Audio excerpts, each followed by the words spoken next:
Bezat Hashem. Donc voilà, c'est à l'époque de... On remonte dans une époque un petit peu obscure, à l'époque du début de la Seconde Guerre mondiale. Et voilà qu'il y a Shmulik qui rencontre notre ami Yankel. Et il voit que Yankel est en train de lire le journal des nazis. Le journal des nazis, Marchemam. Et il comprend, il dit, mais je comprends pas. Yankel, qu'est-ce qui t'arrive? Qu'est-ce que tu lis ce journal, là, cette poubelle? Alors Yankel lui répond, il dit, je vais t'expliquer, Shmulik, c'est pas compliqué. À chaque fois que je prends le magazine de la communauté, ils disent, oui, ils veulent nous exterminer, les juifs, on va les tuer, les juifs, on va ceci. J'en ai marre de voir des mauvaises nouvelles, d'avoir la racerie et tout. Alors j'ai pris le journal des nazis, là-bas il y a marqué, on est les meilleurs, on va gagner, il n'y a que nous qui vont régner sur la terre. Et ça me fait du bien un peu. Voilà, t'as marché mal. Le Zicham, d'ailleurs c'est le Nian de Purim. Le Nian de Purim, c'est d'exterminer toutes les... d'effacer toute la mémoire de Amalek, que tout se renverse à l'envers, pour nous dans notre bien. Après avoir expliqué dans les shurim passés, on a passé du temps à expliquer que l'essentiel du libre arbitre était dans la volonté, que pour travailler son libre arbitre, il fallait de l'humilité, il fallait de la crainte du ciel pour servir à Kadosh Baruch Hu. Maintenant, on va arriver, à voir que l'essentiel de l'endroit où ton service divin il va s'exprimer, l'essentiel de l'endroit où tu vas pouvoir voir si tout ce que tu fais dans ta voie Hashem, ça a réellement de la valeur. Où est-ce que c'est? Pour ceux qui sont mariés et ceux qui sont en préparatif de mariage, c'est à la maison. Avec sa femme et ses enfants. Et combien c'est important d'apprendre à vivre en paix avec sa femme, avec ses enfants, avec ses proches, ses parents, ses amis. Et ça, de savoir que lorsqu'un homme qui arrive à comprendre que toute sa avodat Hashem, elle va se mesurer dans sa paix conjugale, dans la paix avec sa femme ou de sa future femme, Bezat Hashem. Un homme qui a Shalom Bayit, il a la Shrina qui est à la maison. Il a la présence d'Hashem qui est à la maison.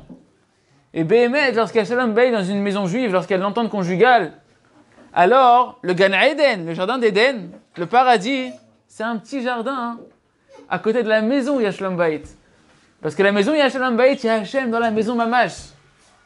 Le Rav Arush disait que quelqu'un qui a Shalom Bayit, vous voyez un couple qui a Shalom Bayit, allez mettre des petits mots vous savez quand on fait les souhaits, quand on va au kotel, on met des petits mots là, on a tous fait ça une fois, on a mis écrit un petit papier qu'on met dans le kotel.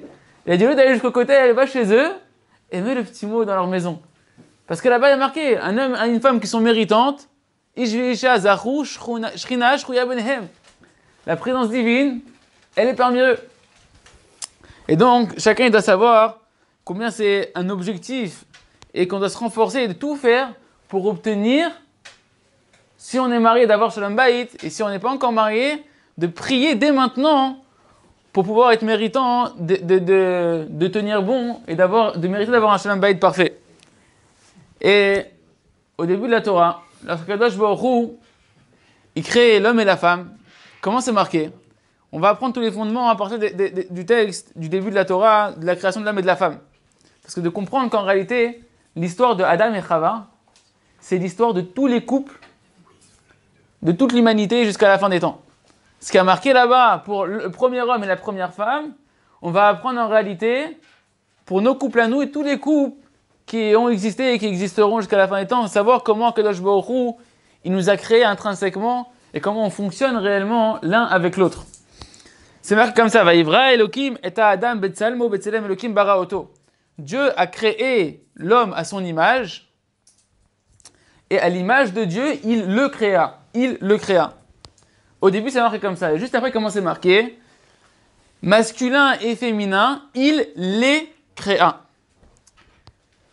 Si on regarde, c'est bizarre. Pourquoi la Torah, on regarde on voit que la Torah, elle nous parle au début, elle nous parle d'abord au singulier.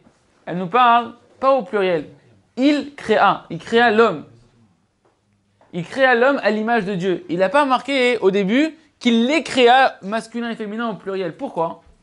Parce qu'en réalité, un des fondements de tout le Shalom Bayit, de toute l'entente conjugale, qu'on doit réussir à faire pénétrer dans nous, et c'est ça que le mauvais penchant, il arrive injecté malheureusement son venin dans la tête des couples, des hommes et des femmes, de comprendre qu'en réalité, un homme et une femme qui sont passés sur la choupa, ils sont un. Ils sont une seule entité.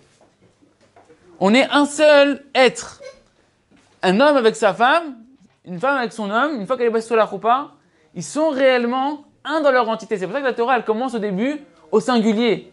Il créa l'homme à l'image de Dieu et après, simplement, on te dit qu'il créa l'homme et la femme à l'image d'Hachem. Pourquoi au début il te marque au singulier pour se faire comprendre qu'en réalité, il a créé qu'une seule entité, Hachem.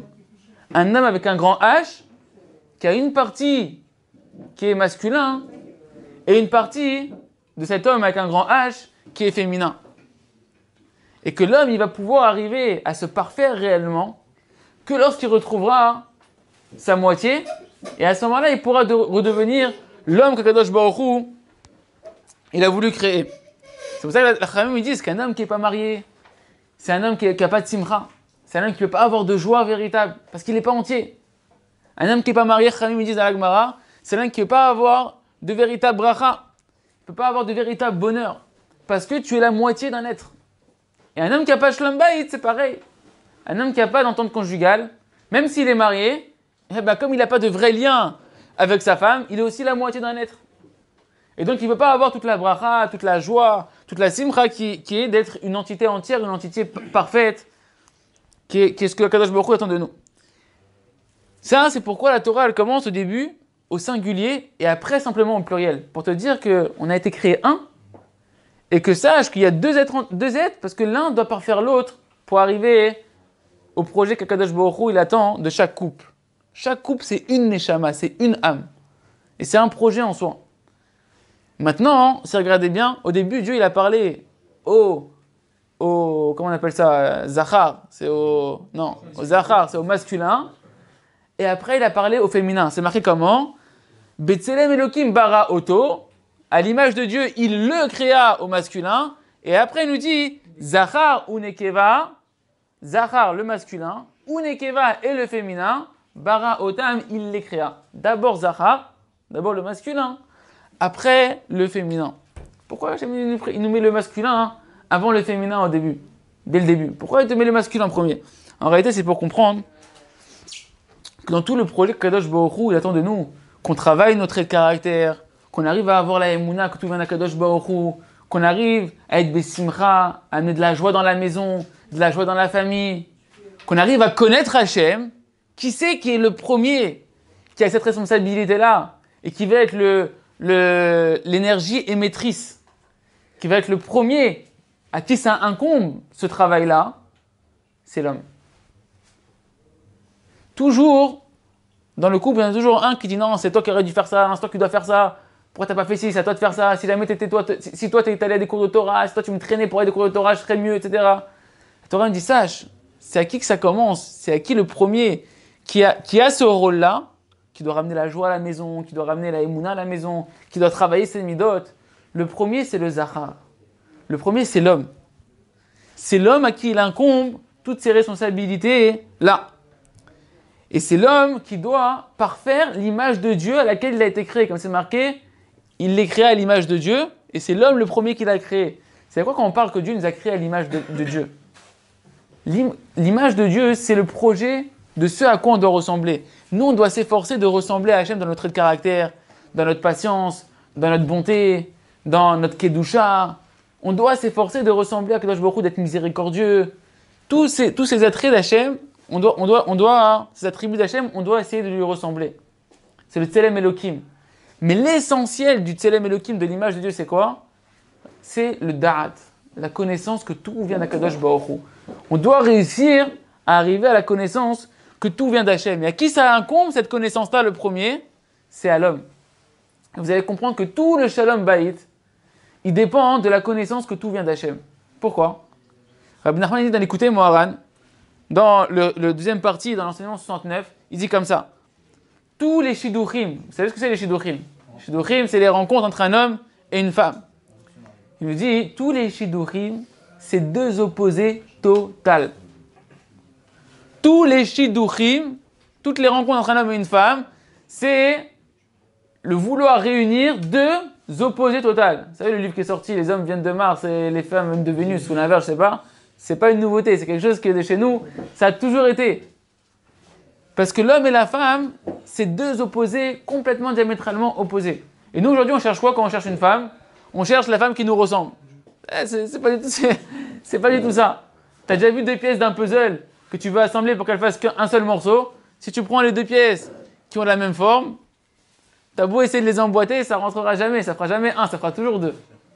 Si tu cherches une femme, que ta femme c'est la même que toi, les mêmes goûts, les mêmes couleurs, les mêmes traits de caractère, les mêmes façons de penser, les mêmes ceci, les mêmes cela, ça ne fera jamais un baba. Ça ne pourra pas s'emboîter. Deux shidduchim, c'est deux opposés diamétralement opposés. Maintenant, nous dit Rabbi Nachman, comment tu réunis deux opposés diamétralement opposés? C'est avec la connaissance d'Hachem, avec la Emouna, avec la connaissance d'Akadosh Baruch Hu. Pourquoi? Comment on dit la connaissance d'Hachem? C'est le Da'at. Or le Da'at, la connaissance d'Hachem, c'est ça qu'elle emploie la Torah pour nous dire les unions entre un homme et une femme. Lorsque Adam il a rencontré sa femme, il a eu une union avec sa femme pour avoir des enfants, comment c'est marqué? Vayeda Adam et Ishto. C'est un lachon pudique, un langage pudique, pour dire il a connu sa femme, Adam a connu Ève, mais en réalité c'est un lachon pour dire qu'il a une relation avec elle, une union avec elle. Donc tu vois que le même mot qui veut dire connaître, qui veut dire la connaissance, il veut dire quoi? Il veut dire une union. La connaissance d'Hachem, le fait de savoir que tout vient d'Akadosh Baruch Hu, comme on va expliquer dans le shiur maintenant, que quand tu vas voir ta femme, tu vas pas voir que ta femme, tu vas voir Akadosh Baruch Hu qui te parle à travers ta femme. Quand tu vas voir, tu vas décrypter tout ce que tu vois chez ta femme, tous les défauts que tu vois chez ta femme, tout ce qui se passe chez ta femme, tu vas le décrypter avec la connaissance que tout vient d'Hachem. C'est ça qui va te permettre de t'unir réellement avec ta femme. Rabbi Nachman dit que c'est ça, c'est la connaissance d'Hachem qui permet de réunir un homme avec sa femme. Et donc, en réalité, c'est cette image d'Hachem que tu dois refléter par ta connaissance d'Hachem qui va te permettre d'avoir le shalom ba'it. Plus un homme il va avoir de la connaissance d'Hachem, plus l'image qu'il représente de Dieu, l'image de Dieu que Dieu il a mis en toi quand il t'a créé, elle va éclairer, que tu vas avoir un visage lumineux parce que tu connais Akadosh Baruch Hu, tu vas avoir de la simra parce que tu connais Hachem dans ta vie, tu vois la main d'Hachem dans ta vie. Plus ta femme également, l'image d'Hachem qui est en elle, elle va éclairer en elle. Parce que la femme, elle est considérée, c'est marqué Ishto Kegufo. La femme, elle est comme le corps du mari. Ça veut dire quoi? Toi, comment tu vas être, ta femme, elle va être. Si toi, tu reflètes l'image d'Hachem dans ton cœur et dans ta personnalité, ta femme, automatiquement, elle va refléter cette image divine qu'il y a en elle. Et en réalité, concrètement, qu'est-ce que ça veut dire tout ça? Comment ça se traduit concrètement? Comme c'est expliqué en long et en large dans le livre Le Jardin de la Paix, qu'on a fait Baruch Hashem des cours l'année dernière dessus qui sont sur le site, dans la rubrique couple. Il y a pas mal de couples qui ont été, de cours qui ont été faits que pour les hommes. Et là-bas, on a expliqué une bonne partie du Sefer du Jardin de la Paix, où là-bas on explique que concrètement, la femme, c'est le miroir de l'intériorité de l'homme. Que pour savoir qu'est-ce que tu es réellement à l'intérieur de toi, au niveau spirituel, il faut que tu regardes comment ta femme, elle est à l'extérieur, comment elle se comporte. Et si jamais, toi, tu es attaché à Hachem Bémet dans ton cœur, à l'intérieur de toi, alors ta femme, elle va te le refléter et tu vas voir que ta femme aussi, elle craint un Kadosh Baruch Hu. Et ça, ça veut dire quoi? ça, c'est le message déjà principal de comprendre que Dieu, il a créé ta femme comme un miroir de ton intériorité. Et que grâce à ça, tu peux te parfaire. Si tu ne sais pas où est-ce que tu en es, quelqu'un il peut croire qu'il peut être sadique toute sa vie. Il peut croire qu'il peut être un Talmid Chacham, qui étudie la Torah, qui va à des cours, qui l'enseigne, même qu'il enseigne la Torah. Mais si ça se trouve, il va arriver là-haut à 120 ans. Et on va lui dire, mais dis-moi, qu'est-ce que tu as fait? Tu as joué au théâtre toute ta vie. Tu as joué le rôle du religieux. Tu as joué le rôle du chassid. Tu as laissé pousser les péotes, etc. Mais à l'intérieur, tu étais rempli d'orgueil. À l'intérieur, tu étais rempli d'égoïsme. À l'intérieur, tu étais rempli d'intérêt personnel. Et pourquoi tu t'en es pas rendu compte? Parce que tu n'avais pas ta femme en face de toi pour te donner le reflet de ce que tu es à l'intérieur. Donc, Kadosh Baruch Hu, tant que Adam Arishon, il n'avait pas de femme, tant que le premier homme, il n'avait pas de femme, il ne pouvait pas savoir, Adam Arishon, le premier homme, il ne pouvait pas savoir si ce qu'il faisait comme service divin, ça donnait du plaisir à Hachem ou pas. Parce qu'il n'avait pas de curseur, il n'avait pas de thermomètre.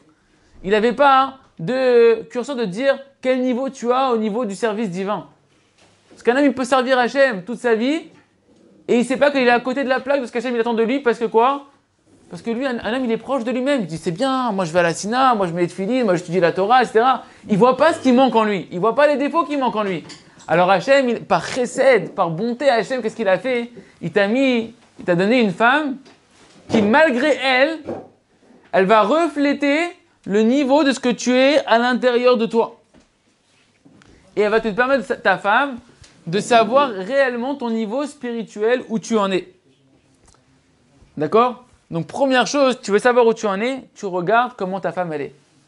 Et en fonction de ce que tu vois chez ta femme, tu vas savoir qu'est-ce qu'il y a à l'intérieur de toi. Et ça, c'est un grand principe qui est expliqué dans le Jardin de la Paix. C'est le machal, le fameux machal du miroir, du vrai miroir, du miroir physique. Quand tu vois dans ton miroir que ta veste, elle est comme ça, tu vas pas essayer d'aller prendre le miroir et d'arranger la veste sur le miroir. Parce que tu sais que c'est ridicule. Ça va pas changer. C'est le miroir. Qu'est-ce que tu vas faire? Tu vas tout simplement réajuster sur toi-même ta veste. Et quand tu vas ajuster ta veste toi-même, tu vas voir que le miroir, automatiquement, il va suivre le mouvement. Il va s'arranger. Ça veut dire quoi? De comprendre déjà que c'est pas ta femme que tu dois arranger. De comprendre, comme on l'a dit, Dieu il a créé Zachar ou Nekeva. D'abord Zachar, après Nekeva. D'abord l'homme, après la femme. Pour te dire que d'abord toi, tu t'arranges et automatiquement, ta femme, elle va s'arranger. Ça, c'est le premier yesod de comprendre. Ça, c'est fondamental. Maintenant, on va passer au fait que Khamim nous ont dit que la femme et l'homme, c'est une âme dans deux corps. Une seule âme dans deux corps. C'est pas un abus de langage. Quand on dit l'âme sœur, c'est plus que l'âme sœur en réalité. C'est mon âme à moi. C'est une partie de mon âme. C'est pas simplement ma sœur. C'est une partie qui manque de moi. C'est ma moitié à moi. C'est une âme dans deux corps. Et ça, c'est pour ça que la Torah, quand elle commence la création de l'homme et de la femme, quand elle commence la création de la femme particulièrement, tout le monde connaît l'histoire. L'histoire de la première chirurgie sous anesthésie. Vous connaissez? Première chirurgie. Premier chirurgien, c'est qui le premier chirurgien qui a fait l'anesthésie générale? C'est Akadosh Baruch Hu. Lorsqu'il a opéré Adam, c'est marqué, il a fait tomber sur lui un grand sommeil profond pour l'opérer et lui sortir une côte.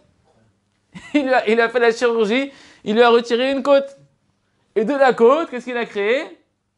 Madame Ève, Chava, de la côte. Et pourquoi Kadosh Baruch Hu, il n'a pas directement pris, il n'a pas créé Chava séparément de l'homme? Tu as créé l'homme, tu aurais pu créer monsieur et madame en même temps, là, à côté de l'autre. Et lui dire, voilà, vous êtes faits l'un pour l'autre. Je vous marie. Est-ce que vous acceptez? Enfin, il n'y a pas trop le choix, il n'y a que vous. Oh, ok. À part vous, la guenon, porcinet. Bon, ça ne m'intéresse pas. Ça me ressemble, plus ou moins. Ok, je me marie. Pourquoi il fait ça, Hachem? Pourquoi Hachem, il a eu besoin de prendre une côte de Adam et de créer avec elle la femme? Sheila Tsuma, c'est la grande question. Et en réalité, Hachem, il veut donner un message à toute l'humanité, et à chaque bonhomme, et à chaque femme aussi, de savoir que réellement, on est un seul être. Que la femme, c'est une partie intégrante de l'intériorité de l'homme. Qu'on est un, qu'on n'est pas deux. On provient de la même entité. On est la même entité intrinsèquement. Et c'est ça qu'on est une âme dans deux corps. Et c'est pour ça que Adam Arishon, lorsqu'Hachem il lui a amené sa femme, quand il s'est réveillé de la chirurgie, savoir qu'Hachem il avait proposé à Adam plusieurs autres êtres. Adam il avait essayé de trouver d'autres créatures avant d'avoir sa femme, pour s'unir avec elle et pour se parfaire et pour trouver une aide et une compagnie de vie. Mais il trouvait que ça allait pas. Quand il allait voir la vache, il disait moyen. Ça va pas. Moyen, c'était pas top, tu vois. Et il a essayé, la vache. C'est marqué qu'il a essayé d'aller voir des animaux, etc. pour voir si c'était matim. Il a vu que ça marchait pas. Quand il s'est réveillé de son sommeil et il a vu madame, il s'est dit, mais d'où elle vient celle-là? Il pensait à Adam Arishon que c'était encore une créature étrangère à lui qu'on lui présentait pour se marier avec elle, pour essayer d'aller avec elle. Quand il a senti Adam Arishon d'un coup qu'il a eu une chirurgie et qu'on lui a retiré une côte de ses côtes, qu'est-ce qu'il a dit à Adam Arishon? Il a dit à Pa'am, Zot Apa'am, Etzem Ma'atzama Yubasar Mesari. Cette fois, c'est un os de mes os, c'est la chair de ma chair. Celle-là, on peut coller ensemble. Elle fait partie de moi. C'est une partie intégrante de moi-même. D'ailleurs, si vous regardez bien, quand on réfléchit chez nous, Comment on a un raisonnement erroné? On dit, nos enfants, c'est la chair de ma chair, c'est sûr. C'est mes enfants, c'est la chair de ma chair. Je les ai conçus, je les ai vus sortir du ventre de ma femme, je sais comment ça s'est passé. C'est la chair de ma chair, c'est le sang de mon sang. Par contre, sa femme, si ça va, c'est la chair de ma chair. Mais si ça va pas, peut-être qu'il y a eu un plantage, peut-être qu'il y a eu là-haut un court-circuit que lorsqu'on est passé sous la choupa. Chaz v'shalom, chaz v'shalom. Plus que tes enfants, ta femme c'est ton âme. Ta femme c'est la chair de ta chair, on l'a pris de toi pour te la mettre en face de toi. Et la Torah, elle commence ça pour dire, sache que c'est pas que Chava qui a été créé comme ça. C'est toutes les Chavas individuelles de chacun d'entre nous qui ont été créées à partir de nous-mêmes. On est un. On est mamash, une âme dans deux corps. Et c'est pour ça qu'Adam il a dit, on va l'appeler celle-là, comment on va l'appeler la femme? Isha. Du même mot que Ish. Ish, c'est l'homme. Et Isha, c'est-à-dire qu'elle vient de l'homme. Elle dit, parce que mamash, elle vient de moi. Très bien. On n'a pas conscience, messieurs, à quel point on a besoin de notre femme. À quel point un homme, un célibataire, il ne peut pas rester célibataire tranquille. Et à quel point un homme qui est marié, il ne peut pas rester marié sans avoir shalom bayit, sans avoir l'importance de ce que c'est sa femme. Rabbi Nachman Breslev, lorsqu'il s'est marié, vous savez à quel âge il s'est marié? Il s'est marié à 13 ans. C'était la mode à l'époque en Europe de l'Est de se marier à 13 ans, bar mitzvah, mariage. Yetzerara, KO. À ce niveau-là, tu le monopolises tout de suite. Bah, oh Hachem, c'était Tzadikim, Rabbi Nathan aussi. Il s'est marié avec sa femme, Sachia. Et malheureusement, sa femme elle est tombée très jeune, malade, gravement malade. Et elle est morte très très jeune, sa femme, Rabbi Nachman. Sa première femme, il s'est remarié après. Avant qu'elle meure, lorsqu'elle était agonisante, sa femme, Rabbi Nachman, il a poussé un soupir. Il a poussé un soupir de Gdoucha. Et il a dit, oi, même si ma femme, elle pouvait rester, même si elle est malade, vivante, même si je ne peux pas profiter d'elle vraiment, mais qu'elle resterait rien que sur un lit, vivante, alors ça aurait été bien pour moi. Parce que maintenant qu'elle va partir, je vais perdre la moitié de mon âme. Ça veut dire quoi? C'est-à-dire que Rabbi Nachman, il a voulu nous donner un message. Rabbi Nachman, il avait conscience à son niveau que sa femme, sa première femme, qui s'en va, chas v'shalom, qui se sépare de lui, il perd quoi? La moitié de sa neshama. Tu n'as pas la moitié de ta neshama si tu n'es pas marié. Et si tu es marié et que tu n'as pas shalom bayit, tu perds la moitié de ton potentiel divin, la moitié de ton être. Tu l'as pas. Et ça, chacun il doit prendre conscience, se sensibiliser. Un homme avec sa femme, que sans sa femme, il peut rien. Sans sa femme, tu ne peux pas. Sans ta femme, tu n'es pas la moitié d'un être, tu es la moitié d'une âme. Tu es la moitié d'une âme. Et j'ai entendu que le Harizal il dit qu'un homme, lorsqu'il va se réveiller le Olam Haba, il va se réveiller avec sa première femme. Je ne sais pas si vous imaginez. C'est-à-dire celui qui l'a mal vécu et qui a lâché sa femme dans ce monde-là, le Harizal il dit il est obligé de revenir en Gilgoul pour s'arranger avec sa femme parce qu'il n'y a pas moyen. Ta femme, ta première femme avec qui tu t'es marié, avec qui tu es passé sous la choupa, c'est avec elle que tu fais un. Ta femme, c'est avec elle que tu fais un. Ta première femme, il n'y a que avec elle que tu peux faire un. Et le Harizal, il dit un homme qui a divorcé, il est obligé de revenir en Gilgoul, dans une autre vie, dans un autre système, etc., pour retrouver le shalom bayit avec sa femme, parce que c'est avec elle qu'il doit se relever à la fin des temps. Donc, il vaut mieux essayer de s'arranger. Il vaut mieux essayer de s'arranger maintenant, plutôt que de faire des... Avec la première. Avec la première, tu sais. Et après, on ne comprend pas tous les calculs divins, mais savoir quand même ce qui est dit, pour savoir combien donner la chashivut. Et le Rav il a dit pendant mes années qu'il a été Rav, combien il a rencontré de gens, de couples, qui avaient des problèmes de shalom bayit. Et il a dit, la plupart du temps, la principale des problèmes qu'un homme, il avait des shalom bayit avec sa femme, c'est parce que l'homme, il n'arrivait pas à donner la valeur à sa femme. De savoir que sa femme, c'est la moitié de sa neshama. Que sans sa femme, il ne peut pas réussir. Qu'il a besoin de sa femme. Et lorsqu'un homme prend conscience que sa neshama, elle est la moitié chez sa femme, il comprend que même si jamais sa femme elle a été éduquée différemment, une femme, toi tu crois que ta femme elle va être pareille que toi, pas du tout. Elle peut être née dans une famille, aucun rapport avec toi, avec une éducation qui n'a aucun rapport avec toi, avec un système de pensée rien à voir avec toi, une communauté différente de la tienne. C'est pas parce que t'es Chabad que doit être Chabad, que t'es Breslev que doit être Breslev, que t'es Haredi doit être Haredi, ça rien du tout. Elle peut même être née chez des goy, elle va se convertir, et c'est ta femme, c'est elle ta neshama, t'en sais rien comment Kadosh Baruch Hu il a organisé les choses. Mais dès que tu te maries, tu dois savoir que le mariage, tu dois l'appeler une autre définition. C'est pas les fiançailles, le mariage, c'est les retrouvailles. Quand tu te maries, tu te dis « Oh, enfin je te retrouve !» « Ya Khasrak, tu m'as manqué. Depuis là-haut, on nous a coupés dans 2 corps. Qu'est-ce que je t'ai pas bien. Maintenant, enfin je te retrouve, ma chérie. » C'est des retrouvailles. Savoir que tu retrouves une part de toi qui t'avait été séparée. Et que le but du mariage, c'est à la fin de ta vie de vraiment faire un avec ta femme. De vraiment coller, de sentir à la fin de ta vie que tu fais vraiment un avec ta femme. C'est pas au début du mariage qu'on sent ça. Nous, on croit qu'on doit sentir ça au début du mariage. Ça, c'est que la magie du début du mariage. Mais après, tout de suite après, ça s'estompe et tout le monde se dit « Ah, c'est pas la bonne, on colle pas, ça colle pas. » Mais c'est normal, c'est ton travail. C'est ton travail de coller avec elle. C'est ton travail de travailler tes midotes jusqu'à ce que tu arrives à faire un réellement avec elle et te rendre compte qu'en réalité, tout ce qui était différent entre toi et elle, c'est juste la partie complémentaire de toi, que tu n'avais pas à l'intérieur de toi. C'est comme ça qu'elle peut t'apporter ta femme. Comment elle peut t'apporter des choses? C'est parce que tu les as pas à l'intérieur de toi. Comment tu peux lui apporter à ta femme? C'est parce qu'elle n'a pas en elle-même les choses que toi tu as en toi-même. Si toi et moi on est pareil, on n'a rien à s'apporter. On va s'ennuyer. On va rigoler 2 secondes ensemble, après on va dire on va s'ennuyer, on n'a rien à s'apporter. Un homme il s'unit à sa femme lorsqu'il se dit mais qu'est-ce qu'elle m'apporte ma femme? Sans ma femme je suis rien, qu'est-ce qu'elle m'a apporté ma femme? Mais ça tu le traverses dans les épreuves du mariage, avec la foi et la simcha de ce que va t'apporter ta femme. Mais si tu ne travailles pas, si dès qu'il y a une difficulté, tu dis on est différent, on ne peut pas être ensemble, ça ne marche pas, etc., ta femme ne va jamais t'apporter quoi que ce soit et tu ne pourras jamais être reconnaissant envers ta femme et vice-versa, elle envers toi.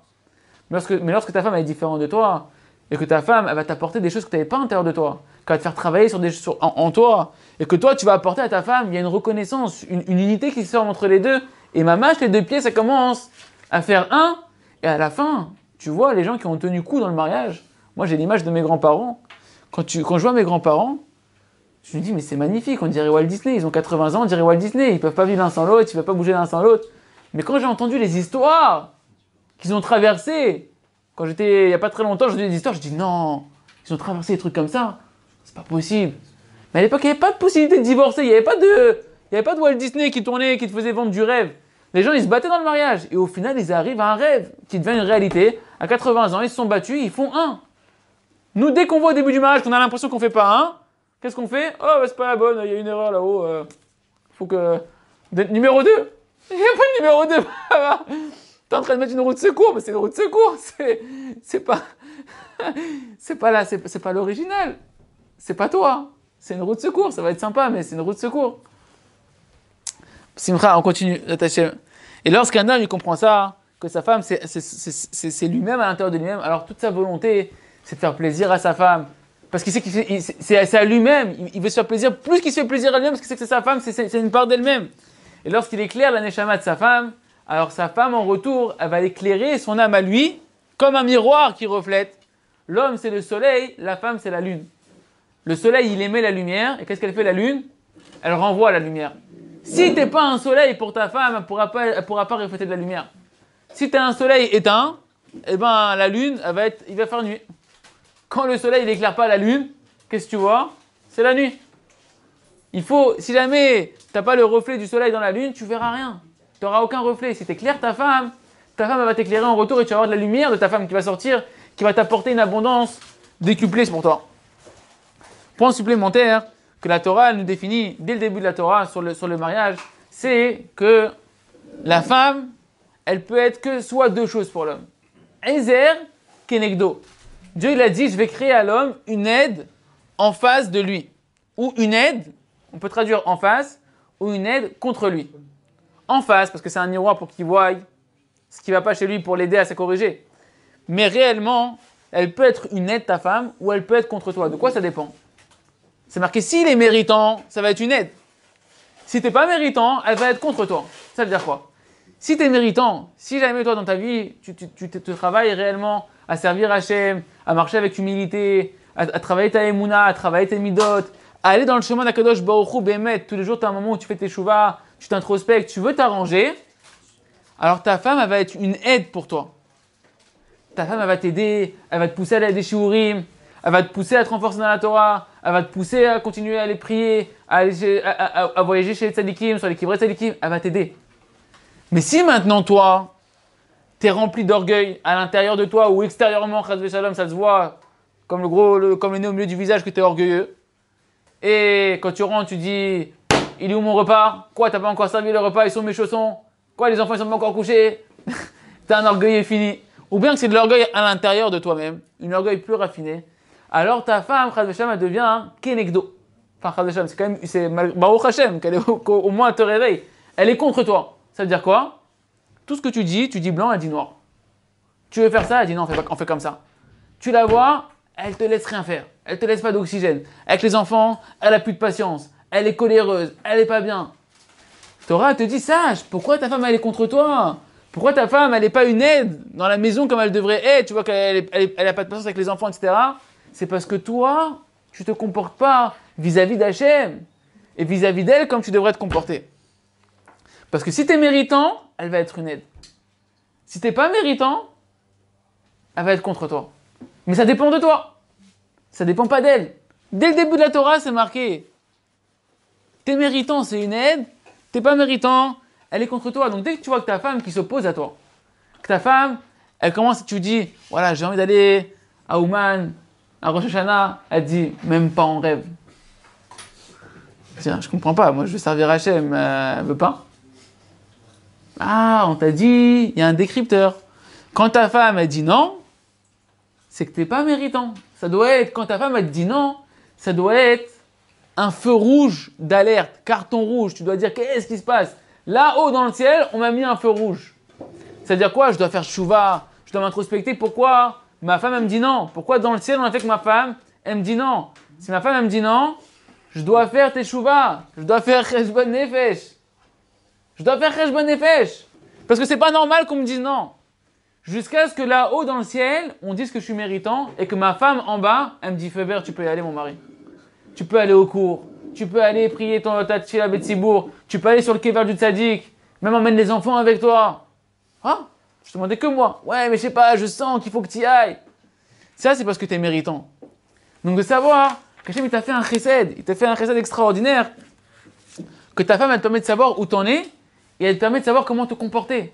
Et comme ça, tu peux faire tes chouvas et comme ça, tu peux te réparer réellement et être dans le derrière Hachem, Béhémet. Des fois, un homme, il trouve que sa femme, au niveau de la manière dont elle parle, la manière dont elle agit, il dit, mais je comprends pas, elle n'a aucun rapport avec ce que moi, à l'intérieur de moi, je voudrais qu'elle soit. Elle n'a rien à voir avec moi. Et là, Rabbi me dit, il faut savoir quelque chose de fondamental. L'homme, il représente l'intériorité, la pensée. Comme c'est marqué, sauf ma'aseh be'marshavat trila. Toutes les actions, la fin de l'action, tout ce que tu vois concrètement, à la base, ça vient d'où? Ça vient de la pensée. Tout ce que tu vois dans le monde, Dieu d'abord, il l'a pensé avant de le créer. Tout ce qu'un architecte il va créer, d'abord, il fait quoi? Il le pense, il fait un plan pour le créer. C'est quoi la pensée? C'est l'homme. Toutes les pensées d'un homme, elles vont se matérialiser, elles vont s'extérioriser chez sa femme en parole et en action. L'homme, il est la pensée et la femme, elle est la parole et les actions. Ta femme, tu vas la voir, tu dis, mais je comprends pas. Comment elle parle comme ça? Comment elle se comporte comme ça? Alors que moi, c'est pas ce à quoi j'aspire. Ils disent, Khamim, sache. Toi, dans ta pensée, tu te rends pas compte, c'est très fin. Toi, dans ta pensée, une fois j'avais entendu le Rafalk, le Rafalk, qui disait comme ça, il disait qu'il y avait un problème de Shlom Bayit dans des quartiers religieux. Et c'est quoi le problème de Shlom Bayit? Le mari disait, ma femme, elle n'est pas assez de sa noix. Maintenant, elle était déjà très tsniout, très pudique, sa femme. Il dit, elle n'est pas assez pudique. Ils sont partis voir un rave, un grand rave. Il a dit, voilà, problème de Shlom Bayit, je voudrais que ma femme elle soit plus pudique, qu'elle se couvre encore plus, qu'elle respecte encore plus les lois de pudeur. Le rave lui a dit, sache, la femme, Isha Osa Retzon Bala. C'est marqué, la femme a fait la volonté de son mari. C'est pas qu'elle est obligée, elle doit se soumettre à faire la volonté de son mari. Mais sache que malgré elle, ta femme, peu importe comment elle se comporte, elle fait ta volonté. Mais quelle volonté? Ta volonté intérieure. Dans tes pensées, ce que personne ne voit. Ce que toi-même, des fois, tu te laisses pas accepter que tu as ça au fond de toi. Ta femme, elle exprime dans ses actes ce que toi, tu as à l'intérieur de ta pensée. Ta femme, elle fait ta volonté cachée. Le problème, c'est que comme toi, ta volonté, ta pensée, tu fais pas tellement attention qu'est-ce qui se passe réellement dans ta tête. Toi, tu dis, moi, je veux être sadique. Mais tu te dis pas, tu regardes pas tout ce qu'il y a à l'intérieur de tes pensées, que quand l'autre, elle est passée, tu as dit, ah, sympa comment elle est habillée. Et ah, ta femme, elle est habillée pareil. Ah, c'est marrant. Après, tu dis, pourquoi t'es pas sniout? Bah, dis, je sais pas, j'ai pas envie, je sens pas. Mais pourquoi t'as pas envie? Bah, intérieurement, c'est parce que toi, au fond de toi, t'as pas réellement envie. Pour ta fierté personnelle, tu aimerais bien que ta femme elle soit de sa noix, que ça fait bien, tu commences à être religieux, tu fais tchouva, tu vas être sniout. Mais à l'intérieur, est-ce que tu veux réellement qu'elle soit sniout? Est-ce que c'est ça que pour toi la chashivut d'une femme, c'est qu'elle soit de sa noix, qu'elle soit pudique? Et ben ta femme direct, ça se matérialise chez elle dans ses actions, dans sa façon de parler, dans sa façon de se comporter. Et ça, c'est un cadeau d'Akadosh Baruch Hu. Hachem t'a dit, voilà, tu es là pour te réparer. Comment tu vas savoir sonder tes pensées? Regarde ta femme, comment elle parle, comment elle agit. Comme là, tu es là pour voir, tu vas pouvoir savoir ton niveau réellement où tu en es. Et un point supplémentaire de comprendre pour comprendre la femme, il faut savoir que comment c'est marqué qu'Hachem il a créé la femme, c'est marqué Vayiven. Il l'a créé avec le mot de Vayiven. Et Vayiven, ce mot-là, il vient du mot bina, bonnet. Bonnet, ça veut dire construire. Et bina, le même mot que bana qui est construire, ça veut dire l'intellect, la capacité de discernement. Chachamim, ils apprennent de là pourquoi on appelle la femme, on a dit qu'elle a été construite avec le même mot que bina qui veut dire, le même mot qui veut dire qu'on l'a construit, il veut dire aussi le discernement. Chachamim, ils donnent une indication à l'homme. Sache que la femme, on lui a donné bina yetera. Une capacité de discernement supérieure à l'homme. C'est-à-dire quoi? La femme, elle a intrinsèquement un instinct, ce qu'on appelle l'instinct féminin, l'intuitivité féminine, qui est supérieure que l'homme. Et ça, l'homme, il doit s'en servir. Il doit savoir prendre conseil auprès de sa femme, parce que sa femme, elle a une qualité supérieure à lui. Ça ne veut pas dire que l'homme n'a pas de capacité de discernement. C'est marqué en fait, en réalité, que l'homme, c'est la chorma, c'est la sagesse, c'est la connaissance première, et la femme, c'est la bina. La bina, c'est quoi? C'est la capacité de discernement, l'intellect, qui va réfléchir la connaissance première. Toi, on te donne une connaissance, d'accord? Et la femme, elle va travailler cette connaissance-là pour en faire des déductions, pour en sortir des déductions.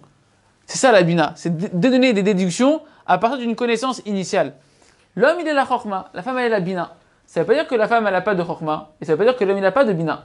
Les deux, ils ont un peu des deux, un peu de chorma, un peu de bina. Mais la femme, elle est plus bina. C'est pour ça qu'elle a plus de discernement, plus de capacité de déduction. C'est pour ça que Khamim, ils ont dit d'ailleurs dans la Gemara, qu'une femme, elle sait par exemple reconnaître les bons invités des mauvais invités à la maison. Et quand ta femme, elle dit celui-là, il ne faut pas l'inviter, ne commence pas à chipoter, à tourner autour du pot. Elle le sait. Elle le ressent à l'intérieur d'elle. Elle a cet instinct qui lui dit, elle a cette bina qui lui permet de savoir ça. Quand elle dit ne fréquente pas cette personne-là, elle n'est pas bien pour toi, tu dois savoir écouter ta femme parce que ta femme, elle sait. Elle a cette bina yetera. Et ça aide la femme de construire la maison. Et en réalité, c'est ce qu'ils disent Khamim dans le Zohar, que la chorma et la bina, c'est comme deux amants qui ne peuvent pas se séparer.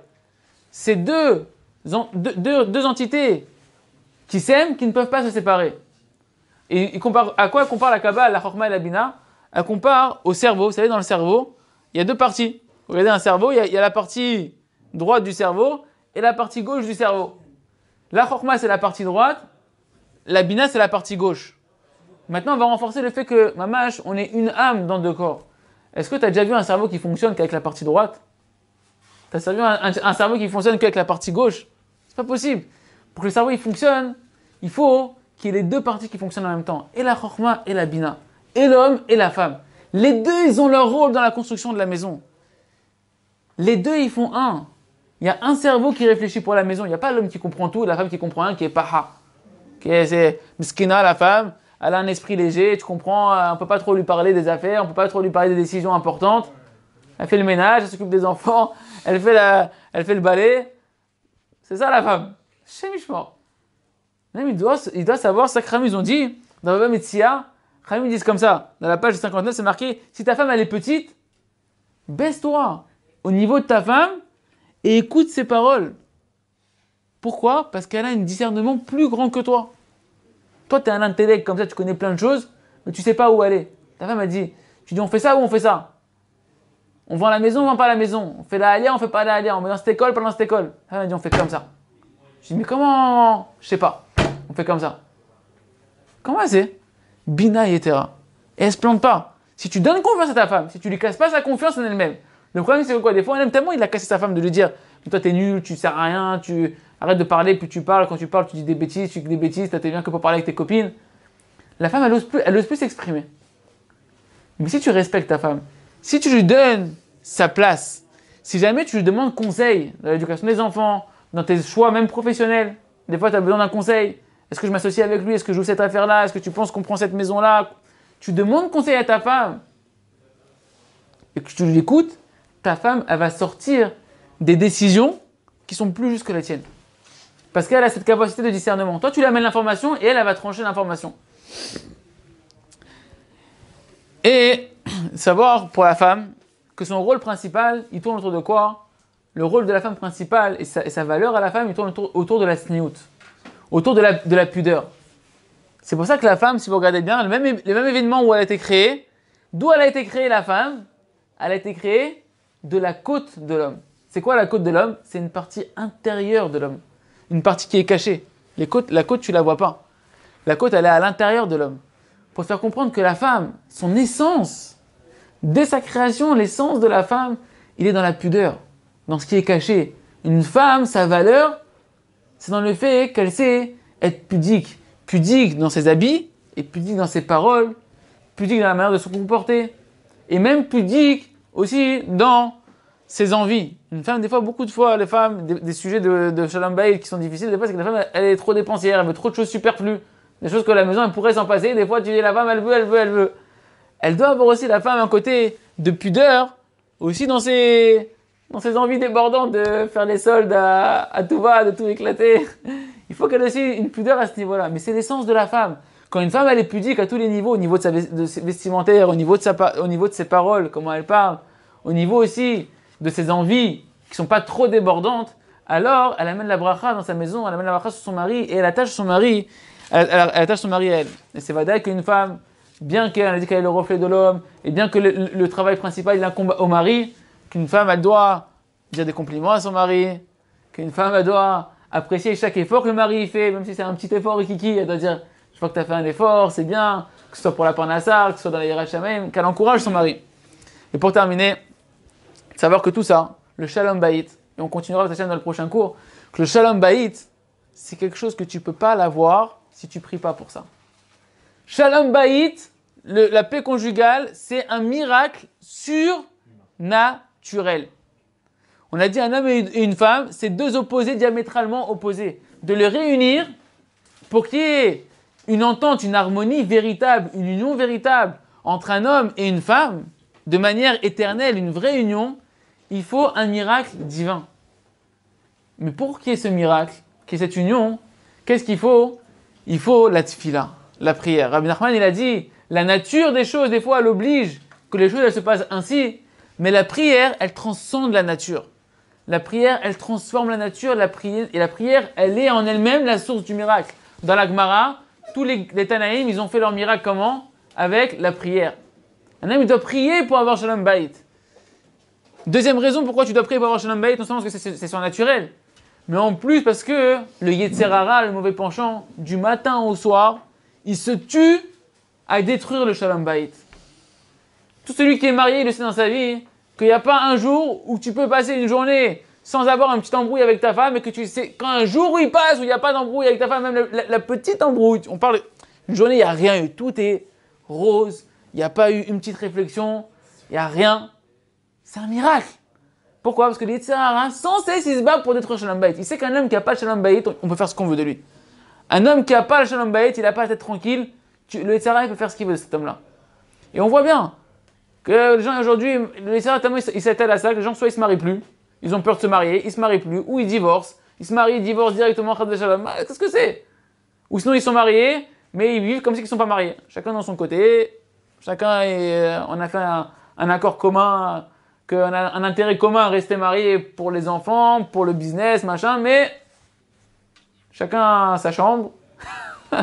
C'est Mishmor. Le Yetzer Hara, il lâche pas le Shalom Bayit. Parce que toute l'humanité, elle dépend, toute la Avodat Hashem d'un homme, tout service divin, il dépend de Shalom Bayit.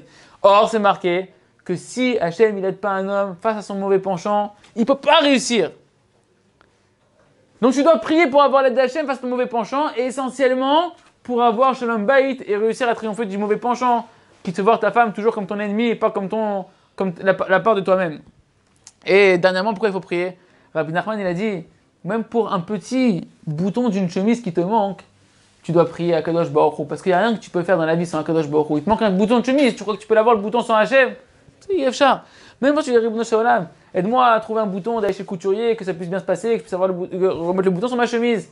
Si déjà pour un petit bouton tu dois prier, alors Kol Sheken, le Kol Sheken, Alachat Kama Kama, que pour avoir la paix conjugale avec ta femme, que c'est ça qui peut t'amener toute la bracha dans ta vie, toute la joie dans ta vie, toute la présence divine dans ta vie, que tu dois prier tous les jours pour mériter d'avoir Bat Hashem Shlom Bait. Yeratzon Bat Hashem, qu'on puisse être zoché, l'Ishlom Bait, Amiti, comme il se doit Bat Hashem. Masher Haya.